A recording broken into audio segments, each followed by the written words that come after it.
Welcome to the lands of science fiction stories. I wish you a pleasant listening experience. In the vast corridors of the Galactic Academy, a hub of interstellar learning, alien students from different corners of the galaxy gather, sharing knowledge and culture. The Academy is a massive, technologically advanced structure orbiting a distant star. Among the many students is Xylar***, a Zolothian male with smooth green skin, large eyes, and a curious nature. Xylar is one of the Academy's brightest students, known for his quick thinking and problem-solving skills. One day, Xylar is drawn to a commotion in the central atrium. As he approaches, he overhears a group of students talking in hushed tones. "Did you hear? They are here!" whispers Myrna***, a tall, blue-skinned creature with tentacles for hair. "Who are they?" Xylar asks, his voice tinged with curiosity. Myrna looks at him, her tentacles twitching nervously. "The humans, Xylar. They brought human children to the Academy." Xylar's eyes widen. Humans are a species with a reputation, known for their unpredictable behavior and dangerous capabilities even from a young age. The news of their presence sends ripples of unease through the student body. Xylar pushes through the crowd to see for himself. Standing in the middle of the atrium are two human children, a boy and a girl, seemingly oblivious to the attention they are drawing. They are small compared to the towering alien forms around them, yet they hold themselves with a confidence that is unsettling. Xylar notices a peculiar glint in their eyes, a look of determination that seems almost threatening. The arrival of the human children sparks discussions among the Academy's faculty. Xylar's instructor, Professor Vorek***, a reptilian being with scales that shimmer in the light, addresses the class about the new arrivals. "Humans," Vorek begins, his voice a low hiss, "are not to be underestimated. Despite their small size, they possess remarkable strength and cunning. They have been known to turn the tide of battles and outsmart enemies many times their size." Xylar listens intently, his interest piqued. He has read about humans in his studies, how they have survived on their harsh home planet, Earth, through a combination of ingenuity and tenacity. Yet, seeing them in person so young and seemingly harmless, he finds it hard to reconcile the stories with reality. During a break, Xylar approaches his friend Ryak***, a fellow Zolothian. "Do you really think they're dangerous?" Xylar asks, nodding towards the human children, now sitting in a corner talking animatedly. Ryak shrugs, his blue eyes narrowing. "I've heard stories. They train from a young age, Xylar. They learn to fight, to survive. Even their games are about strategy and combat. I wouldn't want to be on their bad side." Xylar watches the children closely. He notices how they observe everything around them, how their hands are never still, always fiddling with some gadget or another. He begins to understand the unease his fellow students feel. A few days later, Xylar finds himself in the Academy's training arena. The students are paired up for a simulation exercise, a test of their combat and strategic skills. Xylar is paired with ***, a wiry being with 6 arms and a sharp mind. As they prepare, Xylar notices the human children, standing with a small group of their peers. They seem excited, eager for the challenge. The simulation begins, and Xylar and Terrell quickly move through the arena, using their combined skills to overcome obstacles and opponents. Suddenly, Xylar hears a commotion. He turns to see the human boy, wielding a small, sharp object, moving with a speed and precision that is startling. He throws the object, and it hits its mark with unerring accuracy, disabling an opponent. The arena falls silent as the human children continue their game, their movements fluid and coordinated. Xylar watches, fascinated and a little fearful. These are not ordinary children, they are warriors in the making. The realization sends a chill down his spine. After the simulation, Xylar approaches the human children, his curiosity overcoming his fear. "That was impressive," he says, trying to keep his voice steady. The boy looks up, a smile playing on his lips. "Thanks," he replies. "It's just a game." Xylar notices the device in the boy's hand. It's small, sleek, and clearly of human design. "What is that?" Xylar asks, nodding towards it. The boy's eyes light up. "Oh, this? It's something we built. A little mix of human and alien tech makes the games more fun. He winks, a gesture that Zlar finds oddly disarming. As Zlar walks away, his mind races. The human children are more than they appear. They are innovators, constantly pushing the boundaries of what is possible.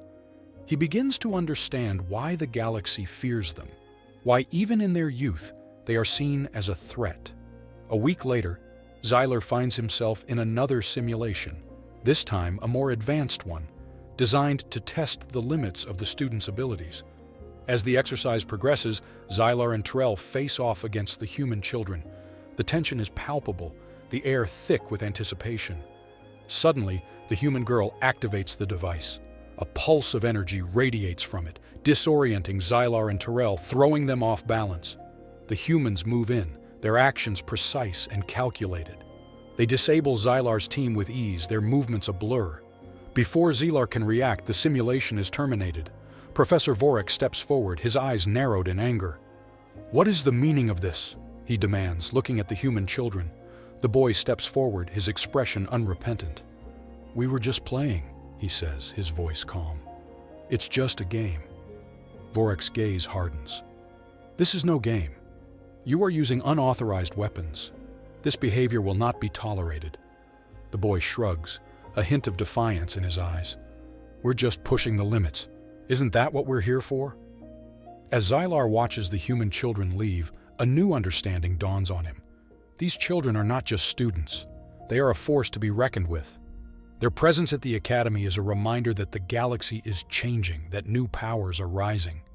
Zlar feels a mixture of fear and respect. He knows that the future is uncertain, that the human children represent a new kind of threat, one that is unpredictable, relentless, and capable of changing the balance of power in the galaxy. As he walks away, Zlar can't help but wonder what the future holds. One thing is certain, the galaxy has every reason to fear human children. The events of the simulation quickly spread throughout the Galactic Academy, stirring up even more fear and curiosity among the students. Rumors fly, each more exaggerated than the last. Some say the human children are spies, others whisper that they are weapons in disguise. The Academy's council, composed of representatives from various star systems, calls an emergency meeting to address the growing unrest. In the council chamber, a vast circular room with holographic displays and floating platforms, representatives argue over the presence of the human children. Chancellor Trexos, a towering figure with luminous skin and a deep, resonant voice, presides over the meeting. "We cannot ignore the disruption these humans are causing," Trexos states, his voice echoing in the chamber. "They are a threat to the safety and order of this academy." Ambassador Lirana, a graceful, ethereal being with translucent wings, counters, "The humans have shown remarkable skill and intelligence. Perhaps we should be studying them, learning from their methods. Their presence could be beneficial to all of us." The debate rages on, with opinions divided. Some council members argue for the immediate expulsion of the human children, fearing that their influence will lead to chaos. Others, like Lirana, see an opportunity to understand and perhaps harness the unique qualities that make humans so formidable. As the arguments grow more heated, Chancellor Trexos raises a hand, calling for silence. "We will take this matter under advisement," he declares, "but let it be known, the safety of the Academy and its students is our utmost priority. If the humans pose a threat, we will act accordingly." Zlar, unaware of the Council's deliberations, finds himself drawn to the human children, despite the unease he feels. He watches them from a distance, fascinated by their behavior. They are unlike any beings he has encountered, fearless, curious, always testing the limits of their environment. One evening, as Zlar walks through the Academy's gardens, he hears a voice behind him. "You're curious about them, aren't you?" Turning, he sees Tessa, the human girl standing among the trees, her eyes glinting in the dim light. Zlar nods, taken aback by her sudden appearance. "I suppose I am. You're different from the rest of us." Tessa smiles, a mischievous twinkle in her eyes. "Different can be good, you know. We humans, we like to explore, to push boundaries. It's how we survive." Zlar hesitates, then asks the question that has been on his mind. "Why are you here? Why did your people send you to this academy?" Tessa's expression grows serious. To learn, to understand. The galaxy is vast and there are dangers everywhere. If we don't learn to adapt, to grow stronger, we won't survive. Xylar feels a chill run down his spine. The humans are here not just to learn, but to prepare for something. What that something is, he doesn't know, but he senses that it is significant. As the weeks pass, Xylar finds himself spending more time with Tessa and the human boy, Ethan. Despite the initial fear and distrust, he grows to appreciate their company. They are clever, resourceful, and surprisingly fun to be around. Xylar begins to see them not as threats, but as friends. One day, while exploring the Academy's archives, Xylar stumbles upon a record, an ancient prophecy that speaks of a great conflict that will engulf the galaxy. The prophecy is vague, filled with cryptic symbols and fragmented text, but one thing is clear. It mentions the arrival of a new race, one that will challenge the established order. Xylar's mind races. Could this prophecy be about the humans? Are they the catalyst for this coming conflict? He knows he must find out more. Gathering his courage, he shows the record to Tessa and Ethan. Tessa studies the symbols, her brow furrowing. This could mean anything, she says. But if it does mean us, then we need to be prepared. Ethan nods in agreement. We're not here to start a war, but if there's a threat, we need to know what it is and how to stop it. Xylar feels a sense of determination rising within him. Together, they begin to investigate, searching for clues in the Academy's vast library and questioning the older students and faculty. Slowly, they piece together a picture of a galaxy on the brink of change, of ancient forces stirring in the darkness. Their investigations do not go unnoticed. One day, as Xylar and the humans are poring over a set of ancient maps, they are approached by a group of older students. Karvok, a large, intimidating reptilian, leads the group. He sneers at Xylar. What do you think you're doing, Xolothian? Mixing with these humans? Xylar stands his ground, but he can feel the tension rising. We're just studying. It's none of your concern, Karvok. Karvok's eyes narrow. You think you're clever, don't you? Siding with them. But you're just a pawn. We all know what humans are. Trouble. If you're with them, you're against us. Tessa steps forward, her stance defiant. We're not looking for trouble, Karvok. But if you want to start something, we're ready. Karvok laughs, a cold, humorless sound. You think you can take us on? Let's see what you've got, human. The challenge is clear. The Academy's code forbids outright violence, but there are other ways to settle disputes. The students agree to meet in the training arena where they will face off in a series of tests of strength, of strategy, of skill. The training arena is filled with students, eager to see the outcome of the challenge. Xylar, Tessa, and Ethan stand on one side while Karvok and his followers take the other. The air is thick with anticipation, and Xylar can feel his heart pounding in his chest. The first test is a physical obstacle course designed to test agility and endurance. Karvok's team moves swiftly, but the humans are faster. They leap over barriers, dodge obstacles, and reach the finish line with time to spare. The crowd murmurs in surprise. The humans are proving themselves to be formidable. Next is a test of strategy. The teams are given a puzzle to solve, a complex series of codes that must be deciphered to unlock a hidden chamber. Xylar's mind races as he works alongside Tessa and Ethan. They move quickly, their minds in sync, and soon the codes fall into place. The chamber opens, revealing a cache of simulated weapons. Finally, the last test, a combat simulation.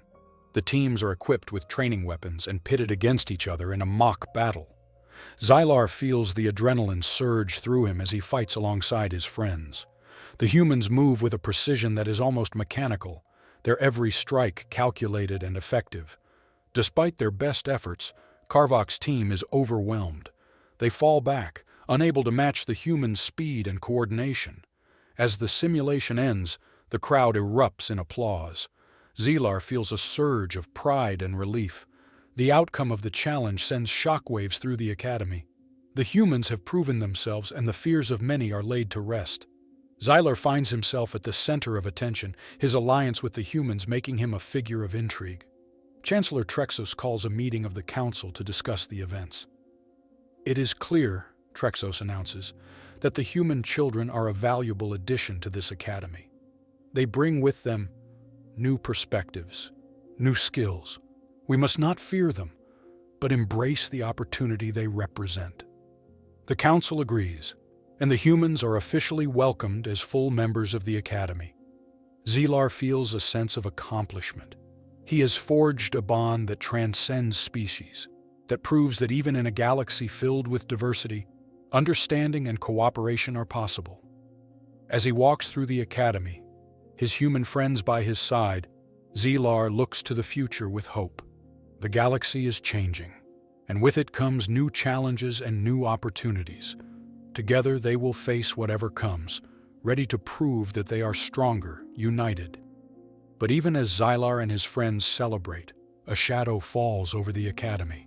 In the depths of space, far from the academy's watchful eyes, a dark force stirs.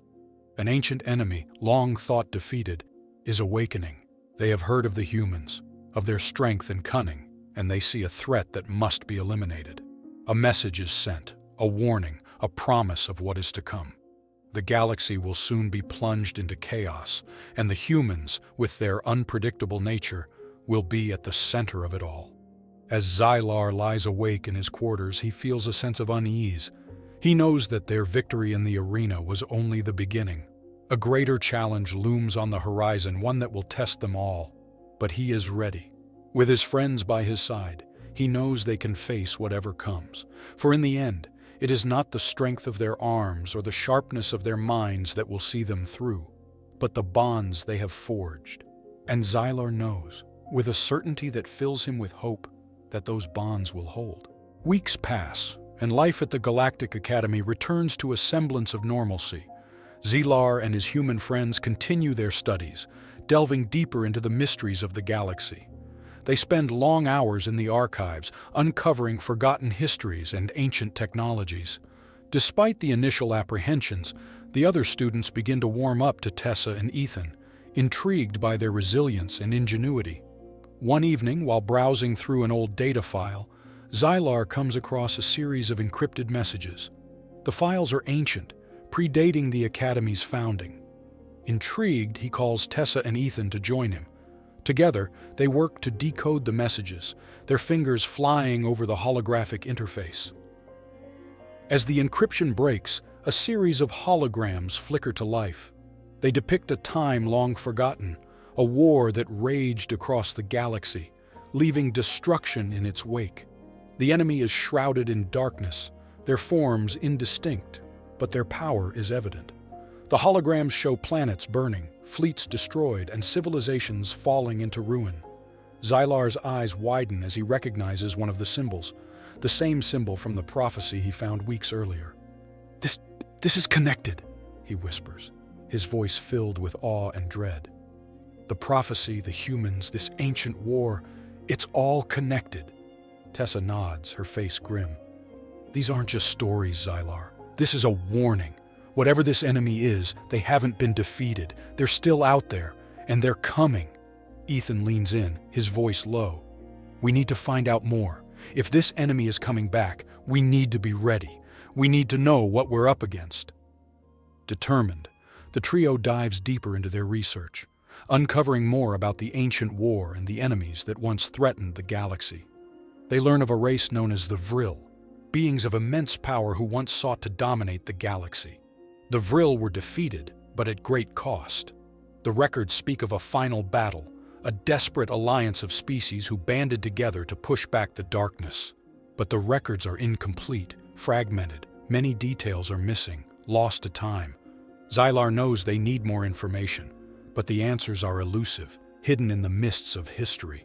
As Zlar and his friends continue their search, a new arrival at the Academy draws their attention. Admiral Ralvo, a veteran of countless battles and a respected figure in the galactic military, arrives unexpectedly.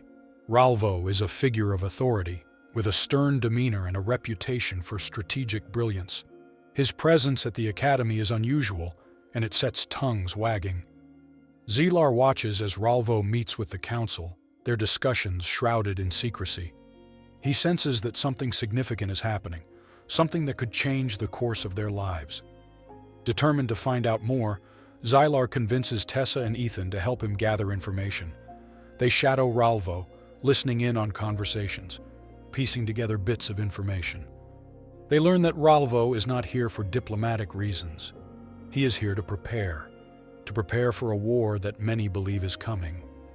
A war against an enemy that has been forgotten by most, but remembered by a few. One evening, Xylar approaches Ralvo, his heart pounding. "Admiral Ralvo," he begins, his voice steady.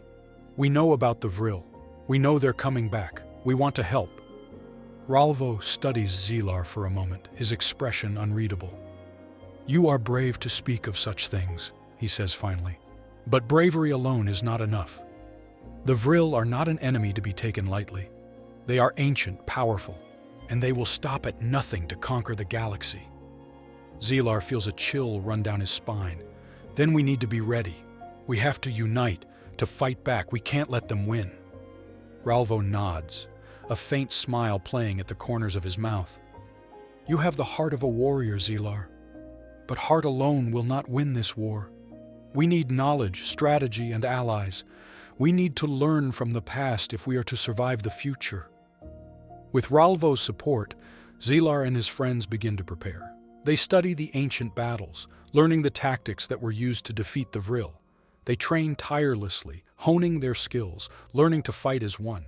The academy becomes a hive of activity, as students and faculty alike join in the preparations. News of the Vrill spreads throughout the galaxy, and soon delegations from various star systems arrive at the academy. They come to offer their support, to form alliances, to prepare for the coming storm. The academy becomes a hub of diplomacy and strategy, as plans are made and alliances forged. Xylar finds himself at the center of these efforts, his knowledge and leadership earning him the respect of his peers. He works closely with Ralvo, learning from the seasoned admiral, gaining insights into the art of war. He also relies on Tessa and Ethan, their unique perspectives and skills proving invaluable. Together, they form a plan to defend the galaxy against the Vrill, to stand united against the darkness. They know that the task before them is immense, that the odds are against them. But they also know that they cannot fail. The future of the galaxy depends on them. As preparations continue, a sense of unease settles over the academy. There are whispers of dissent, of factions within the council who do not believe in the threat of the Vrill. Some argue that the reports are exaggerated, that the Vrill are a myth, a story used to manipulate and control. Xylar senses the tension, the growing divide. He knows that unity is crucial if they are to stand a chance against the Vrill. He tries to mediate, to bring the factions together, but his efforts are met with resistance. One evening, Xylar overhears a conversation that chills him to the bone. Counselor Marduk, a shrewd and ambitious figure, is speaking with a group of dissenters. "The Vrill are not our concern," Marduk says, his voice cold. "We should be focusing on our own power, on securing our place in the galaxy. This talk of war is a distraction." Xylar feels a surge of anger. Marduk is putting his own ambitions above the safety of the galaxy. He knows he must act, but he also knows that confronting Marduk directly could lead to more division. He decides to speak with Ralvo, to warn him of the growing dissent, but before he can do so, he is confronted by Marduk and his followers. "Stay out of this, Xylar," Marduk warns, his eyes glinting with malice. "You don't know what you're getting into." Xylar stands his ground, his voice steady.